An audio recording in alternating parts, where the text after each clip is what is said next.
20 जून 1987 को तुर्की के अरारात पर्वतों में आधिकारिक रूप से नूह की नाव की खोज को मान्यता दी गई थी। यह अवशेष ज्वालामुखीय माउंट अरारात से लगभग 15 मील दक्षिण में एक पहाड़ी की ढलान पर स्थित हैं। विशेष समारोह के दौरान इस विशाल जहाज के अवशेषों को समर्पित किया गया। इस अवसर के मुख्य अतिथि रॉन वायट थे, जिन्होंने थीसी में 10 वर्षों तक शोध किया था। यह कहानी 1957 में शीत युद्ध के दौरान शुरू हुई, जब सोवियत मिसाइल ठिकानों की तलाश में पूर्वी तुर्की के हवाई चित्र लिए गए। इन तस्वीरों में समुद्र तल से लगभग 6,300 फीट ऊंचाई पर पहाड़ों में एक अजीब नाव के आकार की संरचना दिखाई दी। 1960 में जब संयुक्त राज्य अमेरिका के एक अभियान दल ने उस स्थान का दौरा किया और उस अजीब संरचना में छेद किए, तो लाइफ मैगजीन ने इस कहानी पर रिपोर्ट की। टीम के सदस्यों ने यह निष्कर्ष निकाला कि वहां पुरातात्विक दृष्टि से कोई भी महत्वपूर्ण चीज नहीं है। रॉन वायट ने कई अन्य लोगों की तरह यह कहानी पढ़ी, लेकिन उनका मानना था कि इस स्थल की ओर अधिक खोजबीन की जानी चाहिए। नोआ की नाव को ज्वालामुखीय अरारात पर्वत पर देखने के कई दावे किए गए थे, लेकिन रॉन जानते थे कि वह एक स्ट्रेटोवोल्केनो है और उनका विश्वास था कि वहां कुछ भी जीवित नहीं रह सकता था। उन्होंने बाइबल में वर्णित उस स्थान पर ध्यान दिया जहां नाव थी, और नाव 7वें महीने की 17वीं तारीख को अरारात उरातू के पहाड़ों पर ठहरी थी। बाइबल में वर्णित अरारात पूर्वी तुर्की का एक बड़ा क्षेत्र था।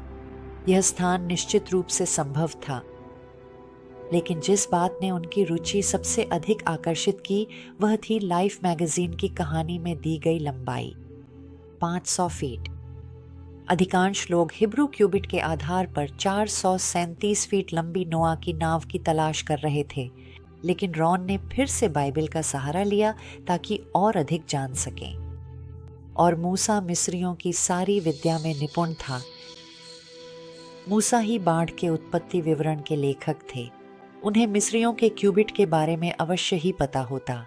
हिब्रू क्यूबिट तो तब अस्तित्व में आया जब मूसा की मृत्यु के बाद हिब्रू राष्ट्र बना। एनसाइक्लोपीडिया ब्रिटानिका में लिखा है कि मिस्री क्यूबिट को प्राचीन विश्व में सबसे अधिक प्रचलित या सार्वभौमिक रैखिक माप का मानक माना जाता है। रॉयल क्यूबिट 20.62 इंच का था। इसका मतलब है कि नूह की नाव 437 फीट से कहीं ज्यादा लंबी थी। लाइफ मैगजीन के लेख के 17 साल बाद रॉन आखिरकार तुर्की की यात्रा पर गए। जब उन्होंने नाव के आकार की उस वस्तु को देखा तो वह बिल्कुल वैसी ही दिख रही थी जैसी 1960 में थी, और उन्हें पता था कि सतह के नीचे क्या है, यह जानने के लिए खुदाई की अनुमति लेनी होगी। इसलिए वह घर लौटे और अपने कई दोस्तों को प्रार्थना में मदद करने के लिए जोड़ा ताकि एक भूकंप और अधिक खुलासा कर सके। 1978 के अंत में उन्हें पूर्वी तुर्की में एक भूकंप के बारे में पता चला और वे अगस्त 1979 में वापस लौटे। जब वे पहुंचे तो उन्होंने जो देखा उससे वे अभिभूत हो गए। भूकंप ने उस वस्तु के चारों ओर की मिट्टी को गिरा दिया था और एक बड़ी दरार पूरी लंबाई में फैल गई थी। अब उजागर हो चुकी किनारों पर उन्हें ऐसा लगा जैसे सड़े हुए पसलियों के तख्तों के अवशेष दिखाई दे रहे हों। साथ ही वह मलबे की गहराई और लंबाई को मापने में सक्षम था। यह 515 फीट था, या बिल्कुल 300 रॉयल इजिप्शियन क्यूबिट्स। अब वह पूरी तरह से आश्वस्त हो गया था। उसने सतह को ध्यानपूर्वक छाना, यह प्रमाण खोजने के लिए कि यह एक जहाज का मलबा है। उसने देखा कि उसे विश्वास था कि ये एक प्राचीन जहाज की पत्थर में बदल चुकी संरचनाएं हैं जिसकी डेक ढह गई थी। उसने देखा कि वहां डेक के जॉइस्ट और डेक को सहारा देने वाले तख्तों जैसे ढांचे थे। विशेष रूप से ध्यान देने योग्य बात यह थी कि जहाज एक बड़े चूना पत्थर के उभार पर फंसा हुआ प्रतीत हो रहा था। उसने निष्कर्ष निकाला कि यह दर्शाता है कि जहाज किसी अन्य स्थान से फिसलकर चट्टान में आकर अटक गया था। तुर्की की अपनी पहली यात्रा से पहले उसने पास की एक झील में एक प्रयोग किया था, जिसमें उसने पत्थरों से पहाड़ जैसी संरचनाएं बनाई थीं और उनके पास एक नाव का मॉडल तैराया था ताकि वह देख सके कि नाव कैसी प्रतिक्रिया देती है। उसने देखा कि एक अर्धचंद्राकार आकार के कारण पानी नाव को अर्धचंद्र के भीतर खींच लेता है, जहां नाव ठहर जाती है और धीरे धीरे तैरती रहती है। वर्तमान स्थान उस प्रयोग के परिणामों से मेल नहीं खाता था, इसलिए रॉन ने नाव के आकार के ऊपर के क्षेत्र की जांच करने का निर्णय लिया। यह स्थल एक गतिशील कीचड़ प्रवाह में था, इसलिए वह कीचड़ प्रवाह का पीछा करते हुए पहाड़ की ढलान पर ऊपर चढ़ गया। करीब 1.5 मील ऊपर उसे पहाड़ों का एक अर्धचंद्राकार आकार मिला। उसने देखा कि कीचड़ प्रवाह यहीं से शुरू होता है। जब वह पहाड़ी की चोटी के पास पहुंचा तो उसे एक प्राचीन शिलालेख मिला, जैसे कोई पुराना विज्ञापन बोर्ड, जिस पर नाव का आकार, परिचित पहाड़ी श्रृंखला, कई पक्षी और नाव के आकार के भीतर 8 चेहरे चित्रित थे। स्पष्ट रूप से यह नूह की जहाज और उसके 8 जीवित बचे लोगों का संदर्भ था। उसने शिलालेख पर एक ऊंची पहाड़ी चोटी देखी जो अब उस स्थान से दिखाई नहीं देती थी। उसने निष्कर्ष निकाला कि यह एक छोटा ज्वालामुखी था जो नूह की नाव के उतरने के काफी समय बाद फटा था और उसी ने जहाज को पहाड़ की ढलान से लगभग 1 मील नीचे ले जाकर चूना पत्थर की चट्टान पर फंसा दिया, फिर उसे लावा से ढक दिया। फिर लावे ने जहाज को एक टाइम कैप्सूल की तरह घेर लिया। इसके बाद ज्वालामुखी लावा निकलने के बाद ढह गया और अब वह दिखाई नहीं देता था। फिर उसने यह सिद्धांत प्रस्तुत किया कि जैसे ही लावा सड़ने लगा, पानी उसमें रिसने लगा और इससे अवशेषों का जीवाश्म या पत्थर में बदलना संभव हो गया। मिनरल रिप्लेसमेंट नामक प्रक्रिया के तहत अवशेषों से अणु दर अणु धुलकर निकल जाते हैं और उनकी जगह ऊपर मौजूद वस्तुओं और पदार्थों के अणु ले लेते हैं। जब उसने अर्धचंद्राकार क्षेत्र के भीतर जांच की तो उसे जमीन में लगभग 120 बाय 40 फीट का एक बड़ा हिस्सा मिला जो जीवाश्मित लकड़ी जैसा प्रतीत हो रहा था। उसका मानना था कि यह जहाज का निचला हिस्सा है, यानी मूल उतरने की जगह। उसका निष्कर्ष था कि जब बाढ़ का पानी उतर गया तो जहाज कीचड़ भरी जमीन में धंस गया। इससे जहाज सीधा खड़ा रहा। फिर भगवान ने पृथ्वी की सतह को सुखाने के लिए हवा भेजी। जहाज का जो हिस्सा कीचड़ में धंस गया था वह अब जमीन में मजबूती से जड़ गया था। कई साल बाद जब लावा जहाज को पहाड़ से नीचे ले गया तो जहाज का मुख्य हिस्सा अलग हो गया। केवल यह हिस्सा अपनी मूल जगह पर रह गया था। इस क्षेत्र के चारों ओर, जिसे रॉन ने जड़ित जीवाश्म लकड़ी माना था, उसे वहां कुछ ऐसे पत्थर मिले जो उसे बहुत अनोखे लगे। उसने कई नमूने, साथ ही नीचे नाव के आकार से भी कुछ नमूने लिए। घर लौटकर उसने उन्हें विश्लेषण के लिए भेजा। परिणामों में जैविक कार्बन पाया गया, जिससे यह संकेत मिला कि नमूने सड़ी गली और जीवाश्म लकड़ी के अनुरूप थे। इनमें लोहा और एल्यूमिनियम जैसी धातुएं भी पाई गईं। रॉन द्वारा जहाज के नीचे वाली जगह से लगभग 1.5 मील ऊपर मिले अजीब दिखने वाले पत्थर का विश्लेषण सबसे रोमांचक था। उसके प्रारंभिक विश्लेषण में यह धातु निकला था, पत्थर नहीं। 1984 में रॉन की मुलाकात पूर्व अंतरिक्ष यात्री कर्नल जिम इरविन से हुई और वे दोस्त बन गए। कर्नल इरविन माउंट अरारात पर नूह की नाव की खोज कर रहे थे, लेकिन वे बहुत विनम्र थे और नाव के आकार वाली साइट को देखने में रुचि रखते थे। रॉन साइट पर एक मेटल डिटेक्टर लेकर आए थे ताकि यह देखा जा सके कि क्या वहां धातु की रीडिंग्स का कोई पैटर्न है। कर्नल इरविन और उनकी टीम के अन्य सदस्यों की उपस्थिति में रॉन ने डिटेक्टरों का उपयोग किया। उन्हें वस्तु की पूरी लंबाई में स्पष्ट धातु की रेखाएं मिलीं, जबकि इसके ठीक बाहर कोई धातु रीडिंग नहीं मिली। रॉन ने कर्नल इरविन से, जिनके पास वैज्ञानिक समुदाय में प्रभावशाली संपर्क थे, पूछा कि क्या वह इस अजीब नमूने की जांच करवा सकते हैं। कर्नल इरविन ने नमूना लॉस एलमोस नेशनल लैब्स भेजा, जहां भूभौतिक विज्ञानी जॉन बॉमगार्डनर ने इसका विश्लेषण किया। उस विश्लेषण के परिणामों ने बॉमगार्डनर की रुचि को आकर्षित किया। नमूने में मैंगनीज, टाइटेनियम और एल्यूमिनियम सहित अन्य तत्व पाए गए और ये धातुएं प्रकृति में पाई जाने वाली अवस्था में नहीं थीं, क्योंकि ये धातुएं बहुत परिष्कृत थीं। उन्होंने सवाल किया कि क्या कोई मिसाइल पहाड़ी पर गिरी थी और रॉन को उसके अवशेष मिले थे। धातु रेखाओं के रोमांचक साक्ष्य और नमूनों के विश्लेषण ने 2 नए शोधकर्ताओं को इस कार्य में शामिल किया। बाउमगार्डनर और डेविड फासलेट एक समुद्री बचाव विशेषज्ञ जो जहाज़ों और उनके निर्माण के बारे में सब कुछ जानते थे। वे दोनों टीम में शामिल हो गए। वो देखो।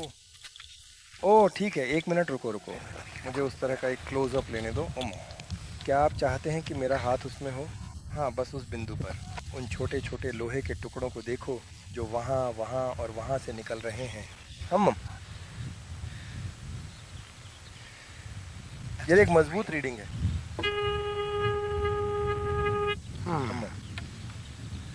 ठीक है। मैं यह निश्चित रूप से कहूँगा कि वे फ्रेम्स वास्तव में वहीं पर ही हैं। ठीक है, चलते रहो। क्या आप वास्तव में चाहते हैं? क्या आप इन सभी चीज़ों को ठीक से मापने के लिए एक मापने की फीता का उपयोग करना चाहते हैं? ये कितनी दूर दूर है?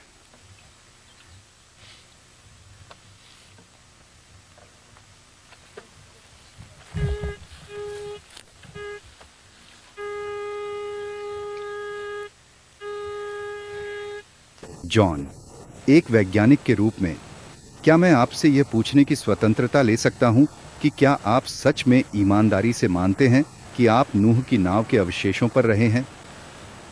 मेरे मन में कोई संदेह नहीं है। यह निश्चित रूप से इंसान द्वारा बनाई गई एक संरचना है। यह पूरी तरह से धातु से भरी हुई है। धातु में एक बहुत ही नियमित पैटर्न है और इस चीज़ का आकार और बनावट ऐसी है कि यह लगभग निश्चित रूप से एक बहुत बड़ी नाव है। बॉमगार्डनर और रॉन ने 3 अलग अलग प्रकार के मेटल डिटेक्टरों से पूरे स्थल को स्कैन किया और हर मेटल रीडिंग पर पत्थर रख दिए। फिर उन्होंने लाइनों को दिखाने के लिए टेप्स लगाईं। इस रोमांचक साक्ष्य ने ABC के 2020 कार्यक्रम की भी रुचि आकर्षित की।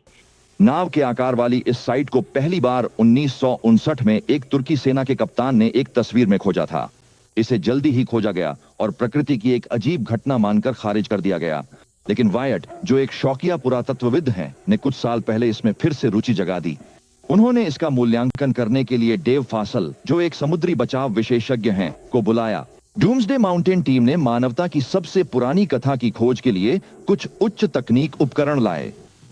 उन्होंने अपनी साइट को एक आणविक आवृत्ति जनरेटर से स्कैन करना शुरू किया। यह एक ऐसा उपकरण है जिसका उपयोग सर्जन कैंसर ट्यूमर की सटीक पहचान के लिए करते हैं और फासल ने इसका उपयोग पानी के नीचे खजाना खोजने के लिए भी किया है। इस बार आणविक आवृत्ति जनरेटर ने धरती के नीचे लोहे की रेखाओं का एक अनूठा पैटर्न पकड़ना शुरू किया। ठीक है, इसे ऊपर लाओ। वे उन रेखाओं के साथ रिबन लगाना शुरू करते हैं। रिबन द्वारा बनाई गई अंतिम आकृति एक विशाल जहाज की थी। यह वही अनुमानित लंबाई और चौड़ाई थी जैसी बाइबल में नूह की नाव का वर्णन है। रिबन का यह आकर्षक क्षेत्र जल्द ही उच्च अकादमिक रुचि का केंद्र बन गया। यह तो लोहे जैसा लग रहा है। जॉन बॉमगार्डनर, जो लॉस एलामोस लैबोरेटरीज के भौतिक विज्ञानी हैं, उन्होंने नमूने विश्लेषण के लिए लैब में भेजे और पुष्टि की कि रिबन से जो धातु वे खोज रहे थे वह वास्तव में लोहा ही था। चौड़ाई और लंबाई ज्ञात होने के बाद अब केवल गहराई का सवाल बाकी था। अगर वे पतवार की गहराई का पता लगा लेते तो वे यह निर्धारित कर सकते थे कि नाव के आकार की उस वस्तु में बाइबल में वर्णित नूह की नाव जितनी माल ढोने की क्षमता थी या नहीं। इस अंतिम मुद्दे को सुलझाने के लिए वायट और फासल ने भूवैज्ञानिक टॉम फिनर को उनकी कंपनी के भारी भरकम सबसरफेस रडार उपकरण के साथ तुर्की बुलाया। ऐसा ही उपकरण एयर फ्लोरिडा दुर्घटना के बाद जमी हुई पोटोमैक नदी की सतह पर ब्लैक बॉक्स कॉकपिट रिकॉर्डर को खोजने के लिए इस्तेमाल किया गया था। यहीं नाव के आकार वाली जगह से कुछ मील पहले फिनर और अन्य लोगों के लिए इंतजार का खेल शुरू हुआ। समूह को डूम्सडे माउंटेन की जांच पूरी करने के लिए तुर्की सरकार से अंतिम अनुमति की आवश्यकता थी। मार्शल लॉ की पाबंदियों के कारण अमेरिकी खोजकर्ता बाहरी दुनिया से पूरी तरह कट गए थे। यहां तक कि एक टेलीफोन भी नहीं था। वैसे भी हम तब तक डटे रहेंगे जैसे बदबू शकुनक पर चिपकी रहती है, जब तक कुछ बचा नहीं रह जाता। इसे पूरा कर लो। सुनो, जैसे स्कूनक में बदबू लटकी रहती है वैसे ही तुर्की सरकार ने अन्वेषण को रोक दिया। अब क्या होगा? जब से हम वहां गए थे बारबरा, हालात शांत हो गए हैं और उन्होंने वैज्ञानिकों की टीम को स्थल की जांच के लिए भेजा है। यह एक बहुत ही रोचक स्थान है। जब तुर्की के वैज्ञानिक और पुरातत्वविद अपनी खुद की रिसर्च कर रहे थे, रॉन और उनके सहयोगी अपना काम जारी रखे हुए थे। अगला कदम था सबसरफेस इंटरफेस रडार। यहाँ है लॉन्गिट्यूडिनल बल्कहेड। तुम्हें देखना चाहिए रॉन, ये कैसे बाहर आ रहे हैं। हाँ, वो रहे वहाँ। एक और है, चाबी ठीक वहीं है। हाँ,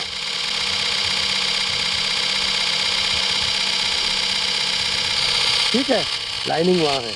हाँ, लाइनें वहाँ हैं। ठीक है, हम चलकर वहां जाएंगे। हाँ, देखो जरा। इसे चालू रहने दो, पता चले धोखा नहीं कर रहे हैं। ठीक है, समझ गया। ठीक है, अब ये है पश्चिमी बल्कहेड। ठीक है, क्या तुम वहां से देख सकते हो? और ठीक है, ये पश्चिमी बल्कहेड है। ठीक है, वो वहां था और वह पूर्व की ओर चला गया। यहाँ से हम अनुदैर्ध्य बल्कहेड्स देखना शुरू करते हैं। यहाँ, यहाँ, यहाँ, यहाँ, यहाँ, यहाँ, यहाँ, यहाँ। ओ देखो, वहाँ हूँ, ये दिख रहा है ना? प्रारंभिक स्कैन बहुत प्रभावशाली थे, जो आंतरिक संरचना को दिखा रहे थे जो बल्कहेड्स और कमरों के अनुरूप थी। लेकिन यह सुनिश्चित करने के लिए कि वे डेटा की सही व्याख्या कर रहे हैं, रॉन ने स्कैन प्रिंटआउट्स को जियोफिजिकल सर्वे सिस्टम्स के पास ले गए, जो रडार के डेवलपर और निर्माता हैं। ये डेटा नहीं है, ये प्राकृतिक भूविज्ञान को नहीं दर्शाता। ये एक मानव निर्मित संरचना है। ये परावर्तन बहुत नियमित रूप से हो रहे हैं, इतने नियमित कि यह यादृच्छिक नहीं हो सकते। प्राकृतिक प्रकार का इंटरफेस। अब इसमें कोई संदेह नहीं रह गया था कि यह किसी मानव निर्मित चीज के अवशेष हैं। 1986 के अंत में तुर्कों ने अपना निर्णय घोषित किया।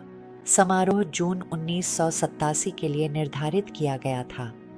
उस समारोह के दौरान गवर्नर ने रॉन से कहा कि वे पत्रकारों और सैन्य अधिकारियों के सामने साइट पर रडार का प्रदर्शन करें। जब रॉन ने उन्हें एक रीडआउट दिखाया जिसे उन्होंने एक साबुत लकड़ी के लट्ठे जैसा बताया, तो गवर्नर ने एक सैनिक को वहीं खुदाई करने का आदेश दिया। जो निकला वह जीवाश्मीकृत हाथ से बनाई गई लकड़ी का एक खंड था। खंडों की जांच से पता चला कि यह परतदार लकड़ी है। लकड़ी की 5 परतें जो पिच से चिपकी हुई थीं और पिच का सिरा साफ साफ बाहर निकलता हुआ दिखाई दे रहा था। इस जीवाश्मीकृत नमूने से पता चलता है कि इसके निर्माण में रिवेट्स का इस्तेमाल किया गया था। उनके विश्लेषण से पता चला कि इनमें लोहे, टाइटेनियम और एल्यूमिनियम सहित अन्य तत्व भी शामिल थे। बहुत ही उन्नत मिश्र धातुएं जो पानी के प्रति प्रतिरोधी होती। जहाज के निचले सिरे से गिरने वाले नमूनों की पहचान धातु कर्म के एक विशेषज्ञ ने स्लैग के रूप में की, जिससे यह संकेत मिला कि नूह ने जहाज के ढांचे को बनाने के लिए अपने धातु उत्पादन से निकले स्लैग पदार्थ से जहाज का पेट भर दिया था। और अधिक संपूर्ण रडार स्कैन से एक जहाज का पता चला जो हालांकि कुछ स्थानों पर क्षतिग्रस्त और ढह गया था, लेकिन उसमें एक बहुत ही बुद्धिमान आधुनिक डिजाइन था, जिसमें दरवाजे पर एक रैंप सिस्टम था जो हर स्तर तक जाता था। 1990 में रॉन ने जो उन्होंने मिनी खुदाई कहा वह की, जिसमें उन्होंने फावड़े लिए और उनके ब्लेड को मोड़कर एक विशाल रेजर बना दिया। फिर उन्होंने और उनके सहयोगियों ने एक हिस्से से बहुत पतली परत को हटा दिया, उसे चिकना किया ताकि संरचना के हिस्सों और मैट्रिक्स के बीच रंग का अंतर दिख सके।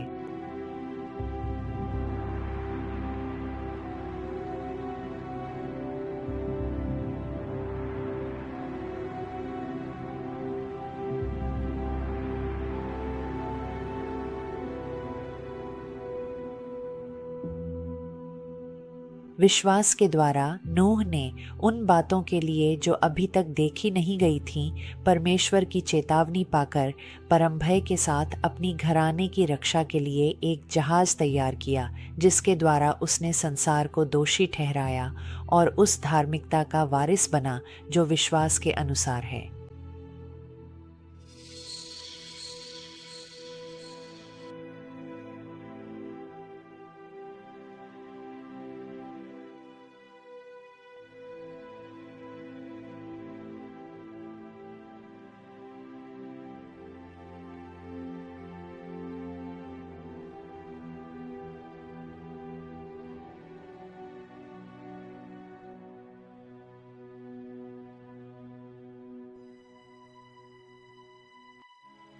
क्योंकि जैसे जल प्रलय से पहले के दिनों में लोग खाते पीते, शादी करते और विवाह में देते थे, उस दिन तक जब तक नूह जहाज में नहीं चला गया और उन्हें तब तक पता नहीं चला जब तक जल प्रलय आकर उन्हें सबको बहा नहीं ले गया, वैसे ही मनुष्य के पुत्र का आगमन भी होगा।